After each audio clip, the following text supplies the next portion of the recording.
Valley is a more scenic route. As you drive through the county, you might notice that everyone seems busy. It may be the dog days of summer everywhere else, but up here, the vineyards are getting ready for the crush, and that's the busiest time of the year.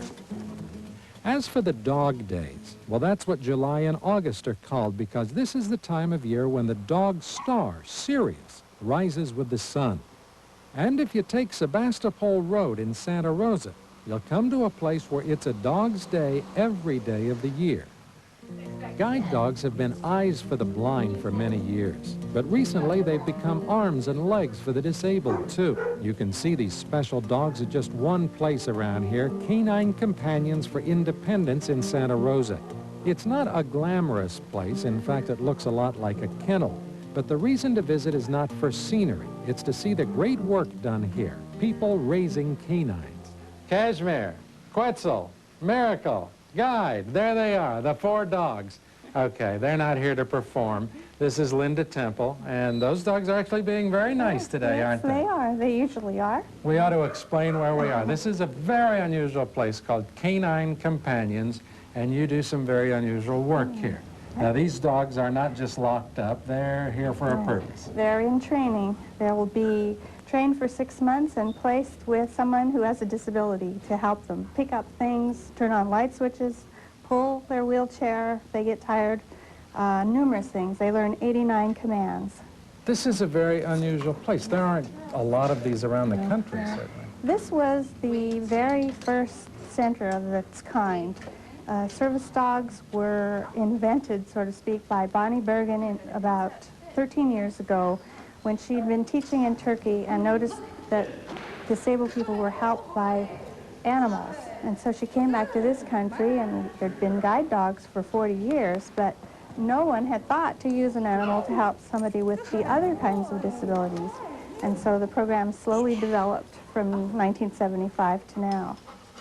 Each dog spends the first 18 months of its life with a puppy raiser who teaches 40 basic commands. Then the dog is enrolled in a 6-month course where it learns to be a canine companion. By the time a dog graduates, it can pick up objects, pull a wheelchair, open the refrigerator, even be an elevator doorman. Now, you say dogs push the buttons for elevators, for people who can't reach the buttons. What happens if they get it? I mean, can they read all those numbers? No. If there are 52 buttons, they have to push all 52. We're working on them learning symbols, but so far they don't. So the poor folk that's in a wheelchair will just have to wait until they get to the floor they want. Want to try it again, huh? Good. Teeth, switch. Teeth, up. Up. No, up.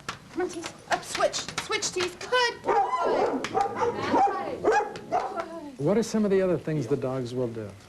Well, let's see.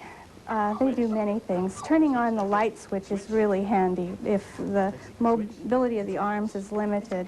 And even better is even if the person does have the use of their arms, but say they're paraplegic in a wheelchair, they get all tucked into bed, which is a real effort, and all covered up, and then realize they didn't turn the light off. They can send the dog over, and the dog will turn it off with his paws. So it's a lot of things. Mostly picking things up, I think, happens to people in wheelchairs. Oh my gosh, I dropped my pencil for the 100th time today. I don't have to ask you to do it. I can ask my dog to do it. And I think it makes a person feel a lot better when they know they don't have to constantly depend on another human being. Yeah. What do you hope to accomplish by having tours here? Well, we want people to know about the program. We want people who are interested in having a dog that they might find helpful. And I think there's a lot of interest in America, particularly in the animal-human bond. I think it's a wonderful, positive program to share with people. So we enjoy having people here and enjoy showing them what we do. We're proud of it. We can talk about it all day. Visitors are always welcome, and the center is looking for loving homes for its pups, too. If you want a tour or would like to be a canine raiser, just call. To get to Canine Companions for Independence, take Route 101 north to Highway 12 in Santa Rosa. Go east, turn left on Stony Point Road, and then another left will get you to Sebastopol Road. You'll find it at 1215 Sebastopol Road.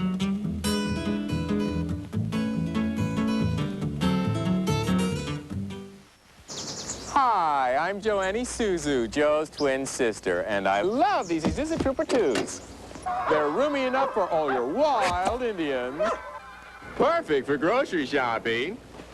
And with their optional automatic transmission and more power,